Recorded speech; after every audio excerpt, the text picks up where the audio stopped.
Right, we're going to kick off. So let me just do this. Hopefully everybody can hear me. We're now going to start the session. Um, so we'll just kick off. For those of you who don't know me, first of all, my name is Oliver Crofton, and I'm the CEO of Continual. I'm one of the founders of Continual, and I started the business after a 15-year career working in governance, risk, and compliance.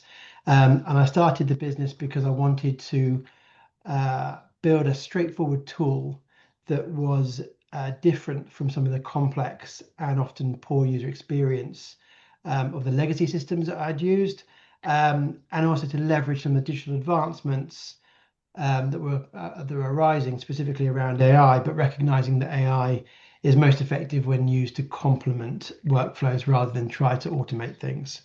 The style of this webinar is very much like Continual. It's no nonsense. It should be easy to follow. And we encourage debate. So please contribute, ask questions by using the Q&A feature within Zoom. I'll try and weave them into the conversation as we go, but I will also ask questions at the end. So if I don't ask your question during the session, I will endeavour to pick it up at the end. We're looking to talk for about 45 minutes and leave 10 minutes at the end to answer any questions that I didn't address. This isn't a sales session, so if anyone does want to have a demo or find out more information about Continual, please reach out to me directly after the session. I'm very happy to talk about that and give you a demonstration. Similarly, I'm sure my esteemed guest today will be happy to speak to you individually, giving you some bespoke advice. Talking about my guest today, so I am delighted to be joined by Brendan Weeks. Brendan is an associate director at S&W, formerly known as Evelyn Partners. Brendan is a chartered accountant, a certified fraud examiner, and a straight-talking South African. And I'm not sure there is another type of South African, but really delighted to have Brendan join us. Brendan, can you please introduce yourself, who you are, what you do, and give us a bit of context about your background?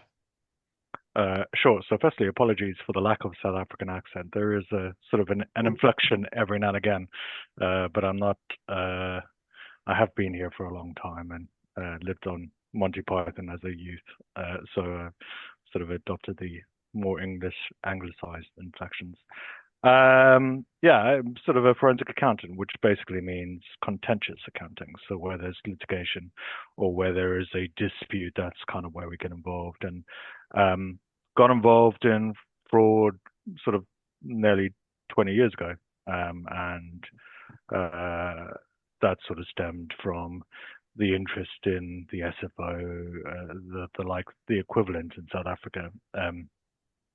And the concept of being able to help companies was sort of very appealing.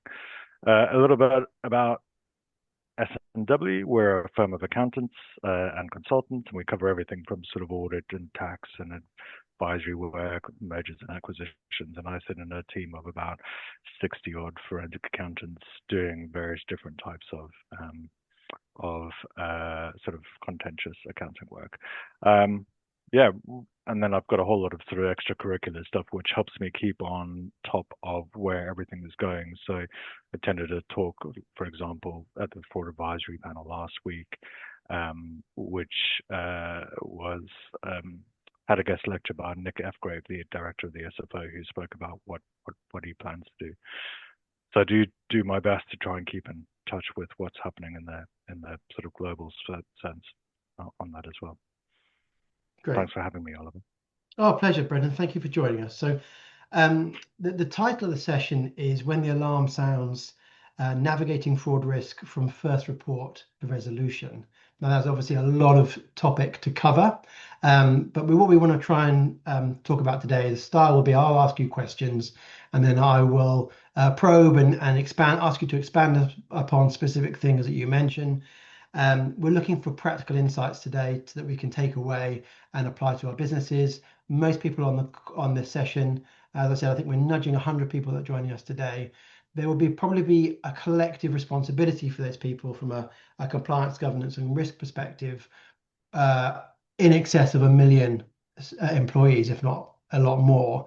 So we are responsible collectively for a lot of a lot of risk, I would say. But to kick us off with, can you give us an outline of the human side of fraud? So why does fraud happen? What makes good people make bad decisions? And what behavioral flags should people look for to set the scene and give us context about why fraud happens? Simple question to start off with. Yeah. So, I mean, it's quite a challenging concept for any organization to try and work out how is fraud going to impact the business. And I suppose there's a sort of first step of categorizing what type of fraud are we talking about. Are we talking about the high volume, low impact fraud, the sort of quasi Nigerian prince or African prince scams, the sort of phishing emails that we receive every single day, the fraud that's driven by external factors or sort of organized crime groups. You can't really work out what the human side of that is, other than sort of build up your resilience and awareness of those schemes. I suppose where you get the sort of more harm, the sort of low volume, high impact type of frauds is where you've got, as you've described, those sort of good people doing bad or going bad. And that's kind of built around this hypothesis. And I can say it's helpful to explain what I'm about to explain, but not necessarily something that we should nail our colors to the mast on this. It's the fraud triangle, and some of you would have heard about it. But it's an attempt to try and explain behaviors through an accountant's eyes, basically, or a sort of academic eye, where we're looking at, all right, what are the factors that need to be present to explain why someone is doing something. So the three sides of the triangle: opportunity, pressure, and rationalization. So if you can imagine, and Oliver, I'll use you as an example. You're in an example in employment, and you spot there's a process that has a weak control around it, and you can spot that it could be exploited. So you've got a decision there. You can either ignore it and leave it and do nothing, or you could report it up, or you could exploit it.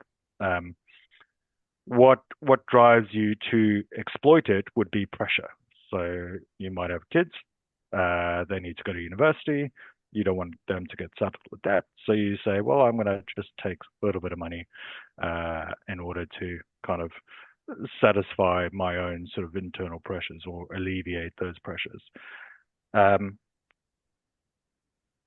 And then you might want to rationalize it, or I'll pay it back next week. So it doesn't necessarily have to be a massive amount of pressure, but you need sort of all three categories to exist to kind of push someone over the edge. There is also the sort of, well, it's my company, I can do whatever I like kind of attitude, and it doesn't really matter if I'm going to misrepresent. And Patisserie Valerie is my favorite example. It doesn't really matter if I'm going to misrepresent the financial statements of my company, because it's my company. I can do whatever I like. You can kind of imagine that scenario where you're a director in control of the organization. You might almost, and this isn't me suggesting that this is actually the case, but you can kind of imagine a sort of sense of arrogance. This is my company. I can do whatever I like. The shareholders don't really know what they're doing. They're going to give us money anyway. So, opportunity, can change it whatever I like. The pressure, maybe some influence from shareholders, or maybe I want to drive a Ferrari, and then rationalization is my company. So you kind of need those three different ingredients to drive that sort of behavior or push someone over the edge, so to speak. I'm sure people know, but can you just give us a quick synopsis on the Patisserie Valerie case? Yes. So Patisserie Valerie, well-known delicatessen with sort of loads and loads of shops. I can't remember, it was 200 or 300 stores across the UK. Collapsed famously, and subsequently, the sort of the administrators, the liquidators, discovered that they had misrepresented the health of their balance sheet. So they had said, instead of saying that we've got £25 million worth of cash, they actually had £25 million worth of overdraft. They overstated the value of their fixed assets and their intangible assets, and then understated how indebted the organization was. So there's a sort of a £90 million swing of the health of the business. So they were representing that we've got £90 million worth of total assets, gross assets, net assets, sorry. So in other words, spare assets. And the reality was that they were barely breaking even from a sort of a financial health point of view. Yeah, massive sort of misrepresentation there. I think it's with the SFO at the moment. And that can't be one person, right? That is a collective team. I don't know what the outcome of that investigation was, but it seems if at that scale you're not talking about one person under having the opportunity pressure and rationalization of the four triangle. You're talking about a collectively going at this case to defraud. Is that not right? Or yeah, what? I mean, if you're absolutely right, there will be different scenarios to different frauds. And if you're thinking about the SME, the medium-sized sort of business, maybe the lower end of the large business, it could very possibly be one individual who's committing the fraud. Or you get into some of those bigger cases, Arena Television, Carillion being key examples, Wirecard being another one, where you've got number of people complicit, if not directly involved in that. And there will be a huge sort of debate around the psychology of that. And I don't know if we've got enough time to kind of dive into, exactly what makes people just comply. Certainly, one of the investigations that I did, all this sort of criminality was based on the actions of one individual, their financial controller. But you had someone in the room at the same time, and he never thought, this assistant never thought that to report the misconduct. He just said, well, he's my boss. My boss does whatever my boss does. I was just like, well, if you knew it was wrong, why didn't you tell the CEO or tell someone? Why didn't you raise the flag? And that's where we kind of get into that human discussion. What's the culture of the organization? Do you have people looking at red flags? It's an interesting point. We had a session last month with a military psychologist, and she was talking about how challenging it is in the military to get people to speak up when there's such a hierarchical structure, and when their seniors are behaving in a certain way that's unethical or wrong. How do you get people to speak up in that environment? And I know there's some talk about changes to the whistleblowing directive, and it's quite a hot topic at the moment around payback. What can you give us a sort of outline on how important is, I use the term whistleblowing because that's the legal term. How important is whistleblowing within this element of fraud detection, and what can companies do and organizations do to support that speak up culture? Yeah, it's again an incredibly challenging thing to do. I think it's probably just worth pointing out the Association of Certified Fraud Examiners report to the nation, and that it's sort of a survey of their members and who got involved in investigations, relatively chunky investigations, with losses or sort of in the mid hundred thousands of US dollars. And one of the things that it surveyed is how did the issue come to light? And based on the sample that's been provided, 43% were detected by a tip or a whistleblowing incident. And then you've got a massive drop to everything else. So internal audit was the next highest at 14%. So that's a sort of 30% less chance of detecting. Management review, 13%. So whistleblowing is important, definitely. There's currently a debate that I'm having within the accounting space about whether whistleblowing is appropriate. And I sort of caveat that in the sense that qualified accountants, chartered certified accountants all sort of follow a ethical code. That ethical code requires the notification of non-compliance with laws and regulations.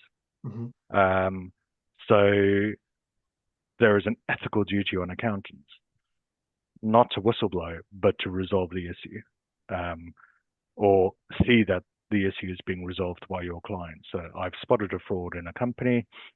Mm-hmm. I have to make sure that that company does something, or else then I have to report it elsewhere. Plus, on top of that, I've got suspicious money laundering obligations to report any suspicious activity. Mm-hmm. So within some sort of the sort of codified professions, I'm imagining there's this ethical sort of imperative to drive compliance with the laws and regulations. Within sort of normal business, this is where we get into some of the psychological talk. What is the culture of the organization, and do we praise and uphold things like honesty and integrity? And are we driving that in everything that we talk about? So I'm working with a charity at the moment, and I have to say, coming in there and looking at their codes, they talk about ethical decision making. They're talking about doing the right thing, and I'm looking at that and say, well, where's the value add? So from a consultant's point of view, it's quite challenging to kind of say that. The only thing that we might get into is, well, maybe you could just make a little bit more of a point about honesty. If you act honesty, then you can't be committing fraud effectively. And this is where we might get into the sort of points to prove. You've got a fraud, an alleged fraud. What do you have to prove? One of the elements that you have to prove is dishonesty. So if you're driving a message of honesty, and all your staff are breathing honesty, and you're doing sort of pulse surveys, do you feel like we are an honest and ethical company? And your responses are overwhelmingly yes. That might be an indication that your the broader culture within the organization would fit that sort of speak up cultural environment. I have to repeat the mantra of one of my old bosses who said, combating fraud is all about mobilizing the honest majority. And if you just make it easy for people to talk about the ethical culture of the organization, and then say, well, if I see something, I know I need to say something. So there's a beauty in that simplicity. See something, say something. And I know I'm plagiarizing that from other sort of public services, but yeah, absolutely, whistleblowing key. If you're a profession, be aware of your ethical responsibilities as well. And in terms of other red flags, before we move on to what happens when a fraud is uncovered, what are the common types of things that people should look for? And I know there's the delicacy around this, right? It's not a hard and fast rule of there's no simple equation, but just so that we're aware of how do we build in that speak up culture that's not necessarily speaking up about an obvious, oh, this person's, I've seen them taking money out of petty cash, right? It's Yep. What should people be looking for, and what are the common red flags? Yeah, so I'm going to dip into some of my own experience as well as Mm. the report to the nation. The report to the nation, 39% living beyond their means was a red flag that had been identified. 27% sort of visible financial difficulties being observed. 20% unusual connections with third parties. But chunky number, 16% no behavioral red flags. So it's not an easy thing to spot these kind of things. But in the cases that I kind of have worked on, we had a financial controller of a charity. I did quite a bit of work in the charity space. Financial controller in a charity who was the life and soul of the organization. Buying drinks on the weekend, and there were just a couple of things that were happening outside of that, sending her kid to university, paying off the mortgage, single mom, can she really afford that by herself, was kind of the thing. And no one thought to think, well, she's working for a charity, she might be paid big bucks relative to me, but you know, putting a kid through university is quite expensive. Um, there was a general manager of a hotel, first class trips, and he every quarter, and sort of boasting about, oh, my wife and I went on a first class trip to Mallorca and had full all inclusive. Again, how much is this person being paid? Does that match the lifestyle? And you will get sort of multiple sort of inconsistencies with, well, I'm only getting paid an average salary for an accountant. Can I really rush around and pay off my kid's university tuition or pay off my mortgage? Or why has he got a house in France? In other cases, what appears to be incompetence or lack of knowledge can also be an indication that something is amiss. So, the accounting records are such a mess. Why they're a mess? Well, because you're trying desperately to hide your fraud and you don't want anyone to be able to uncover it. Or the management accounts that you provide to a bank or to an investor don't quite have the same consistency of information being reported every month. So you might have January in a February management account, which changes in the March management account. And why is that? Because you're trying to manipulate the figures so that they are what you think they are. So it's mainly for me, what are the changes in behaviors? Is there anything that's inconsistent with what we know about the individual or what we expect? This person's got a PhD in management accounts. I don't think that exists, but someone who's been doing the job for ages can't produce a set of management accounts in 3 days. That's suspicious. I would have thought. Yeah, look for something. And if they're South African as well, they're pretty dodgy. So yeah, just. You mentioned about third parties. I don't want to go too much into third parties, but what I remember the report that you talked about of the tip-offs, of that 40 odd percent of the tip-offs, about half came from outside of the organization. Yeah. And that's one of the things that that resonated with me when we started Continual, is around how do we capture that? And we built a feature to be able to engage with third parties to solicit feedback of that bribery and corruption or those relationships, the conflicts of interest. But it's very seldom seen across the procurement process. There's an internal conflict of interest check, but actually are people missing a trick by not checking with their third parties as well? Because it seems that there's the potential, and I know it happens, right? We spoke to a construction company about implementing our platform for them, and the person that was buying our software said, "Can it do the opposite? Can it not disclose their relationships?" And they're obviously looking to hide their tracks, and it's so endemic, and in some industries it's so entrenched in it. But there's a sensitivity around going to your supply chain or your customers to say, look, can you just let us know if if any relationships aren't quite right, or of any wrongdoing? Yeah. Have you seen that being tackled effectively anywhere, and how does that work? I haven't seen that being tackled effectively, other than in the charity space. I have to apologize for referencing that as well. There are some large charities which have very clear messaging. If you see something, you have a complaint, raise it. And the success of that really depends on what you do with that information. So I want to shout out Macmillan Cancer Trust, who receive complaints about people raising funds on their behalf, and then on occasion will criminally prosecute those individuals. So the people who raised the concern will see that the charity is taking appropriate action. So that's an example of where I think you as the organization are doing as much as you can to try and engage with the general public and raise those sort of concerns.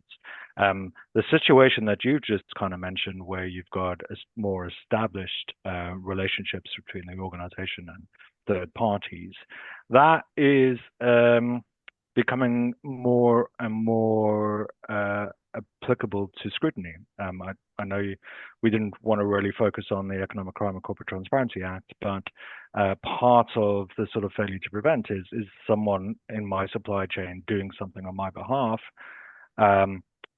I should put in place mechanisms to control that behavior or monitor that behavior. That will include right to audit clauses. It might, and not just limiting that into financial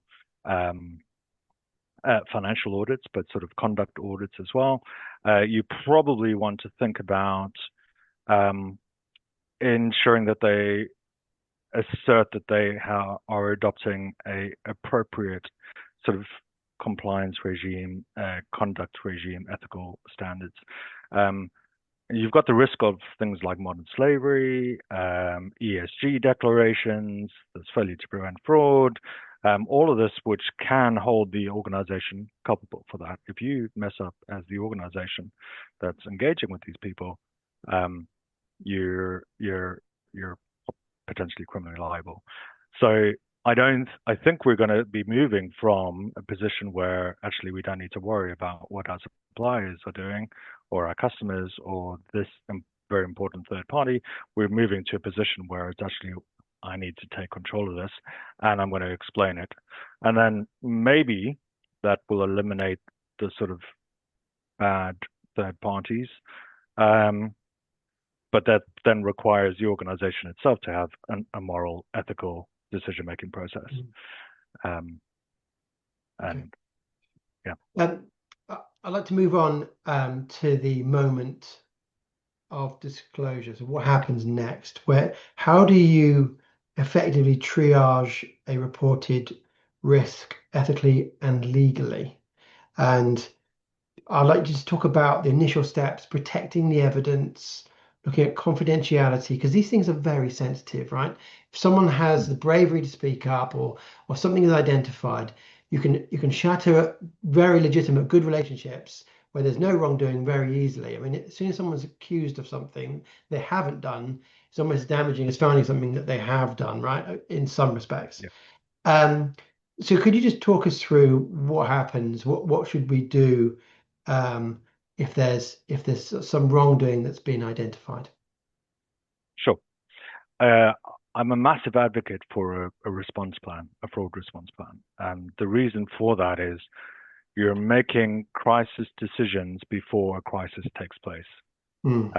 So when you almost kind of need to have a think about what could go wrong and what are we going to do if something goes wrong. Now, all the investigations that I've worked on have never had a fraud response plan. So it's always been chaos in the lightest sense of the word. I was seconded to a large technology company, and they had a sort of proper triage process, and they had a mechanism to measure the type of risk, the type of incident that it was. Small incidents being handled by management in the region, large incidents coming in, sort of medium incidents coming into a independent but internal investigation function, and the sort of apocalyptic sort of incidents being handed to external parties. And you have to think about the various different things that might be at risk here. So is it just financial? Is it reputational? Is there data elements? Are there stakeholders who might be impacted? If you're a hospital, could you be losing the very sensitive data about subjects? So you need to have a think about all of that before it happens to try and work out what you're going to do. And then you've got to decide, well, am I going to take no action, improve the controls and procedures, sort of maybe employee disciplinary process. Civil recoveries might be an option. Criminal prosecution might be an option. You kind of need to think about, all right, so this is the incident, triage in a way, and then what am I going to do about that? Mhm. The important thing is to work out or the additional important thing, who's going to lead the investigation, who's going to lead the process, where am I going to get legal input, what experience is needed. So if you don't know what you're going to do about it, get the advice as soon as you can to make an appropriate decision. Once you've made the decision, then you need to think about, well, how am I going to prevent further harm? So it's one thing having an accusation that you've got a fraudster in the business and then saying, well, we'll do the investigation, but we're going to keep everything as business as usual. Because as soon as that fraudster is tipped off, then they're going to say, all right, I'm caught. Let's extract maximum value before my actions are stopped. So confidentiality, absolutely. I suppose I might be a little bit guilty of assuming guilt first, rather than presuming innocence. But my drive is, how do we protect the organization? Is Mhm. there anything that could go wrong?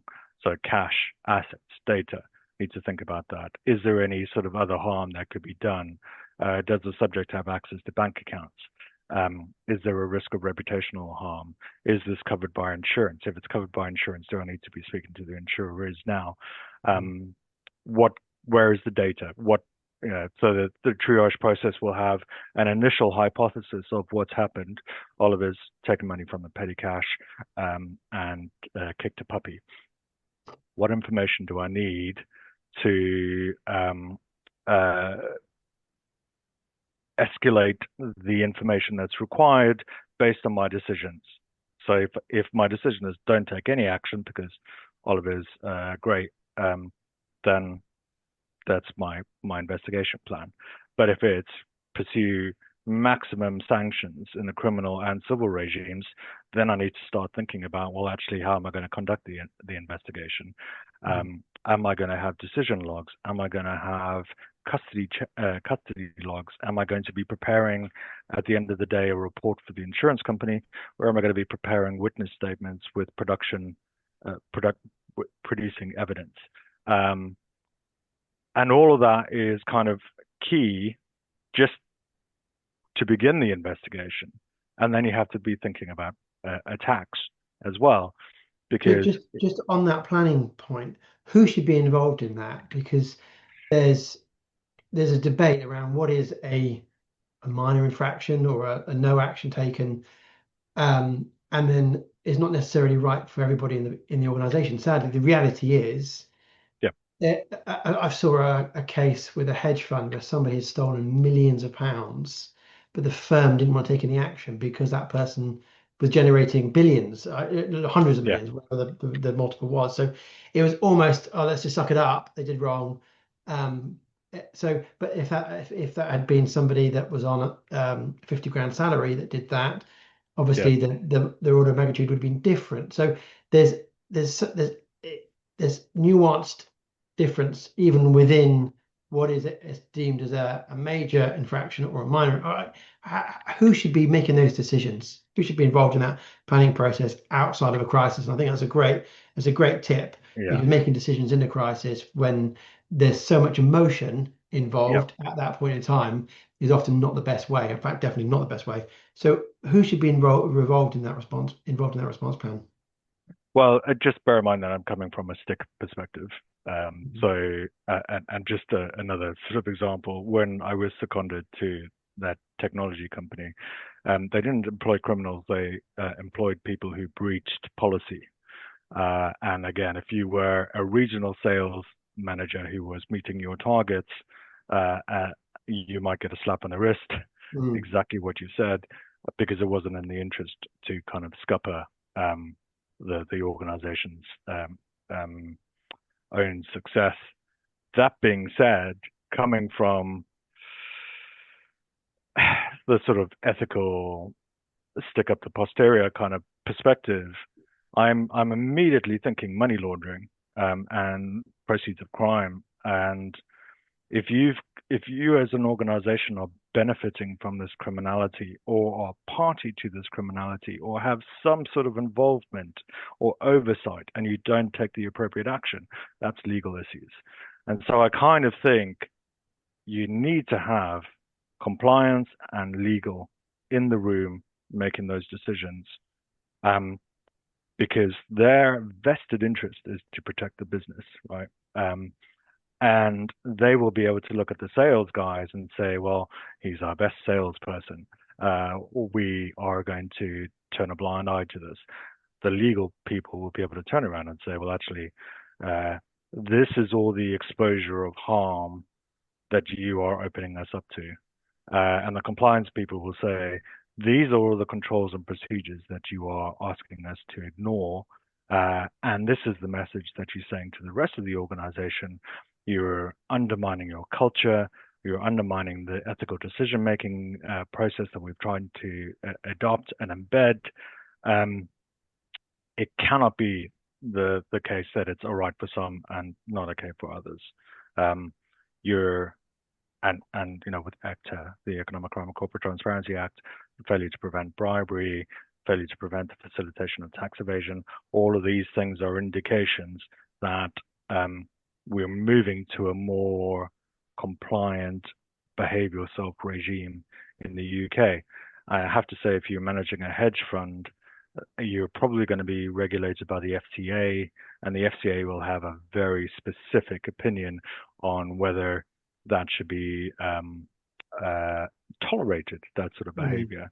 And they will not be shy about imposing some fairly hefty penalties and potentially re-looking at your licenses and what you're allowed to do in relation to hedge funds. So, yeah, you need someone who's going to have a vested interest in looking after the organization and making sure that everyone is behaving as they should do. And yeah, that's an interesting point. I guess it's that the FCA is a similar, that process is similar to data breach, post breach analysis, where incidents need to be assessed, reported, documented, and reported to the ICO. And we've got just a comment here about, would it be interesting to have a similar reporting obligations for fraud? So the obligation for record keeping, post-mortems, training. Is that within the failure to prevent fraud legislation from September? Is there a mandate for companies to have to do that? And if they were to report it, is there a body that people report it to other than law enforcement?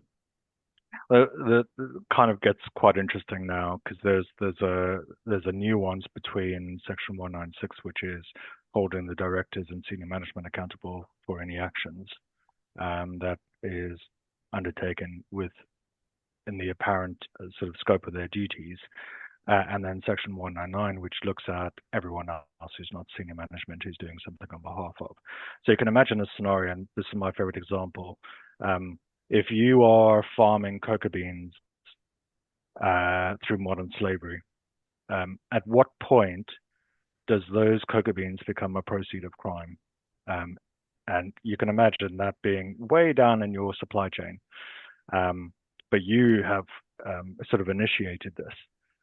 The second question is, at what point does senior management become aware or have a reasonable notice that this could potentially be a proceed of crime? And if that's the case, then we fit into that Section 196 scenario where senior management is potentially guilty of a money laundering offense, proceeds of crime, and therefore the organization is guilty of that crime. And so you've got the makings of a mechanism which is going to be very challenging for you to avoid unless you are reporting getting a DAML, which is Defense Against Money Laundering. So can I keep these cocoa beans? I think there's a proceed of crime issue here. Can I use these? If the accountants, the auditors get wind of this, they will be reporting because that's their ethical responsibility to do so. The lawyers, outside of a privileged scenario get wind of this, they will be reporting. And then you've got the extra risk of whistleblowing. Could anyone else be reporting this? And you can imagine a scenario in the chocolate example where you've got advocacy groups, Amnesty International or some sort of human rights organization saying that these people are being paid a fair wage, and then they might be wanting to bring sort of action. So you've got a scenario where it is going to be more and more challenging for the organization to get away with it, in theory. The sort of organized criminals will find a way, I think. But if you're trying to do the right thing, you're on a ticking. If you're not trying to do the right thing, if you're deliberately ignoring your ethical responsibilities, but are trying to play in the ethical space, you're sitting on a ticking time bomb, effectively. Digress a little bit to bring us back to what firms should do. Can you walk us through where you've seen evidence that's been collected well, documented well, and where things have gone wrong, so that if we can follow the process around, okay, we've triaged now. Yeah. We're using our plan of our fraud plan that we had previously formulated. How is evidence being gathered? What works well? What doesn't work well? And then talk us through the sort of process from there around witness management, that sort of thing. What's worked well, and really what hasn't worked well, so we know what to avoid. Yeah. It cannot stress the fraud response plan, and I cannot stress enough the getting the right team involved. So there will be several different things that you need to think about. Do you have senior management buy-in to do what is necessary to investigate this? It might not necessarily be in the executive function, but maybe in the non-executive function, you've got someone who's going to be responsible, and their responsibility is look after the business. You've got HR who wants to make sure that any sort of internal issues are being dealt with fairly and according to employment regulations. You've got auditors who want to make sure that there's no impact on the financial statements. You've got investigators who want to make sure that their evidence is provided in the most robust and defensible process possible. Investigators such as myself, we want to avoid the SFO example of cases collapsing. Sorry to pick on the SFO. You've got lawyers who will have specialities in different areas. So employment lawyers, regulatory lawyers, civil lawyers, criminal lawyers, insolvency lawyers, if appropriate. You'll have PR there to help with any reputational breaches. So that's the sort of basics. Then you've got to think about, right, what's the objective? I, as an investigator, cannot compel cooperation under a criminal investigation. So in other words, if I'm gathering information for a criminal process, I can't say to the subject, you need to come. But HR can, if it's an employment investigation. So you need to have a think about, what are we doing? I can't say, I will probably say in the criminal investigation, you're on my right to remain silent, Oliver, but you're not compelled to stay here. You can leave anytime you want. Whereas if you leave in an HR investigation, you're likely to get suspended for non-cooperation. So have a think about that. The painful thing is when all parties aren't aligned on that. Everyone's coming with their own agenda and trying to pull their own information out so they can achieve what they want at the risk of harming other things. So you've got to be careful about that. The other thing in relation to gathering the evidence, the worst thing I've seen is people going into the subject's email, reading that email, and then forwarding it on, just sort of general forward. So you've got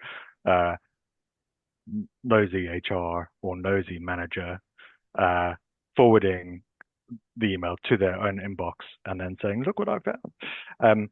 That destroys any potential metadata that would have been So there's a strong case for getting forensic support, forensic technology support, or at the very least, I think Microsoft Office has a litigation hold, Mhm. and there will be some other sort of operating systems which will have something similar. Put a litigation hold on it, which kind of then secures everything about the integrity of the electronic data. Please do that. Don't just sort of start digging in and without sort of adult supervision. Um, yeah, so you can imagine a scenario where everyone is trying to get their piece of the pie, tramples all over the evidence, and then you kind of think, well, how am I going to maintain a sort of a custody log, and do I want to get cross-examined on this?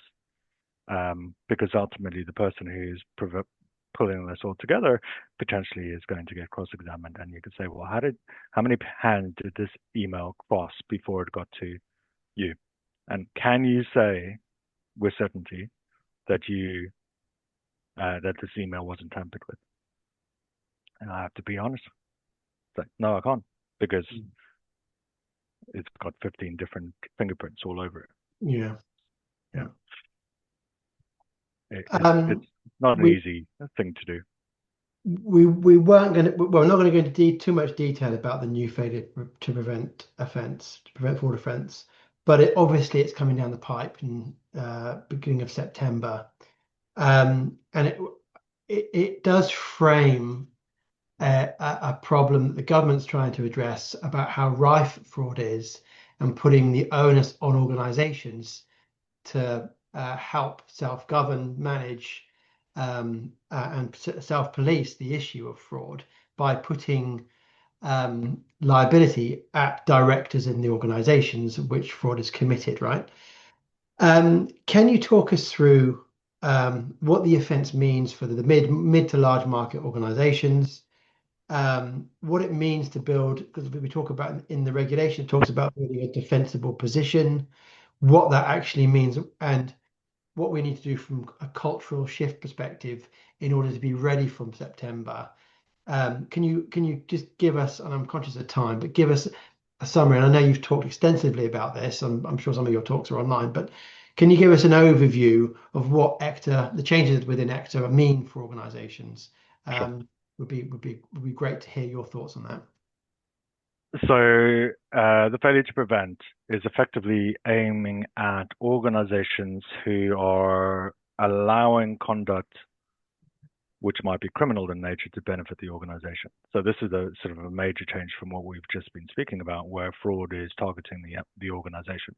This is organizations which are benefiting from the fraud. So one example will be um, G4S.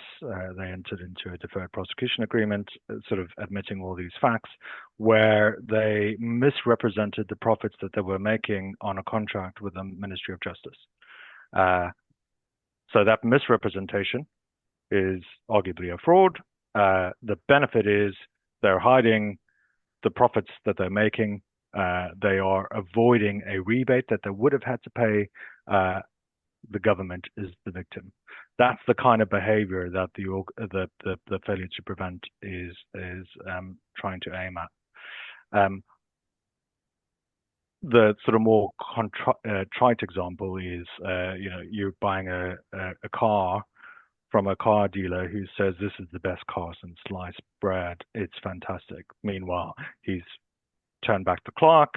He's faked all of the MOT certificates, and you drive it off the lot, and then it falls down. That arguably might be a misrepresentation as well.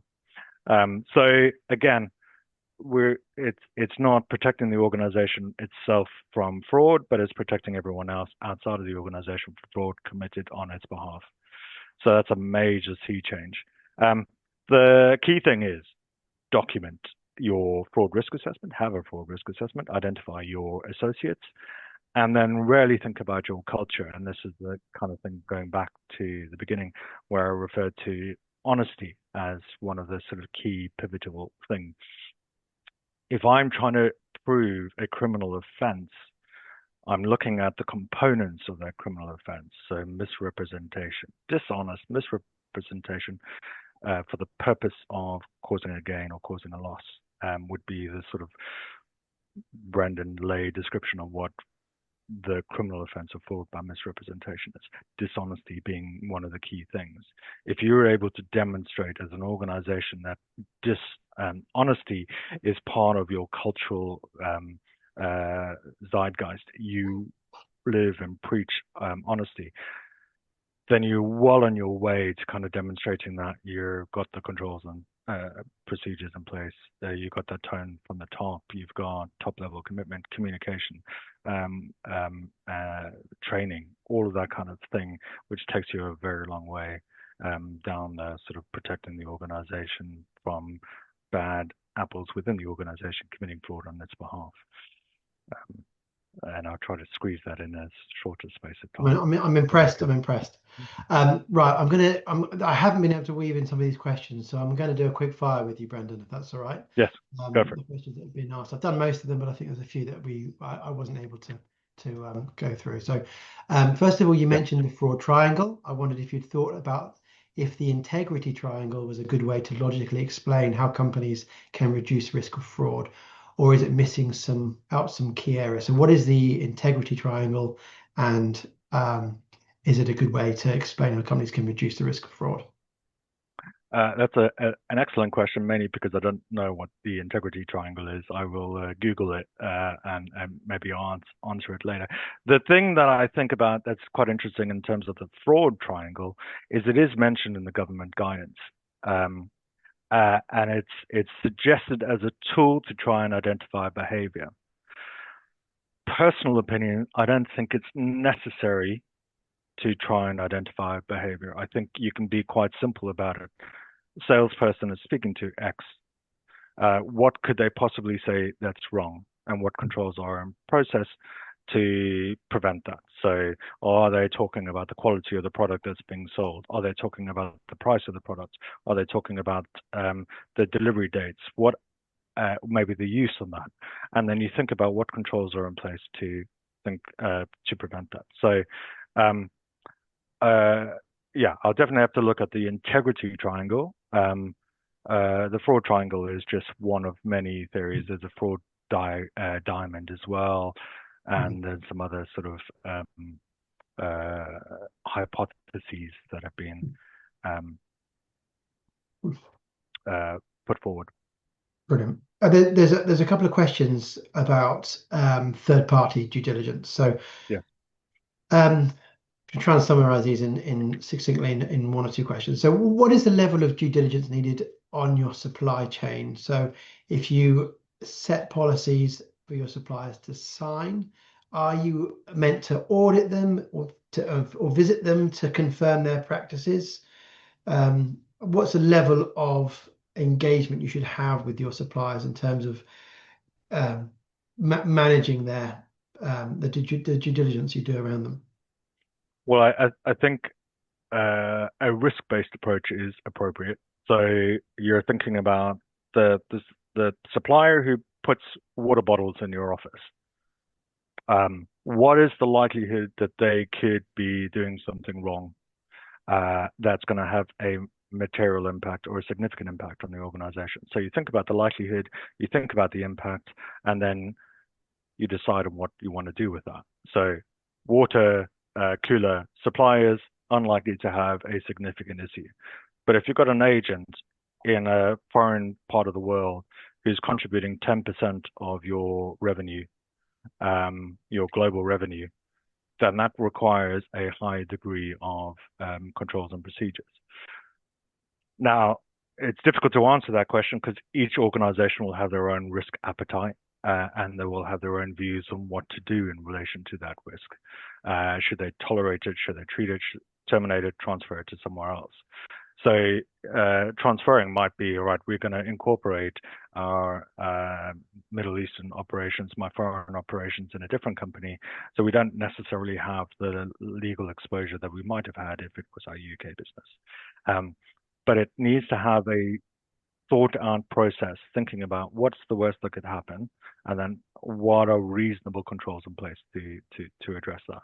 So it's a difficult question to answer, but the sort of building blocks to think about that, they're in the ECTA guidance. Happy to have a chat about it offline as well. Link in me or ask Oliver, and Oliver, I'll feed the questions through Oliver. Great. That's great. I think I've covered everything. If I haven't read out your question or managed to weave it in appropriately, please, as Brendan said, reach out to him on. People can find you on LinkedIn, Brendan, Yeah, yeah, and or come through to me. Obviously, happy to yeah. direct them. Brendan, thank you so much for your time today. We're going to wrap up now and give people 5 minutes back to grab a coffee for their, I'm sure their busy days continue. Really appreciate your input and your You're welcome. insights today. I think that's been a really valuable session. Our next session at the beginning of August is with Monica Mahay, who's the Chief Compliance Officer for Sky Showtime. And we're going to be discussing AI literacy and governance just before the EU AI directive comes out. Brendan, thank you so much. I'm sure people will follow up with you directly. And thank you everybody for joining. If you have an idea for a subject you want us to cover in a future session, please drop me a line. I'm happy to explore subjects that you want to hear more about. So thank you, Brendan. Really appreciate your time. And thank you everyone for joining. Thanks, everyone. Cheers. Bye-bye.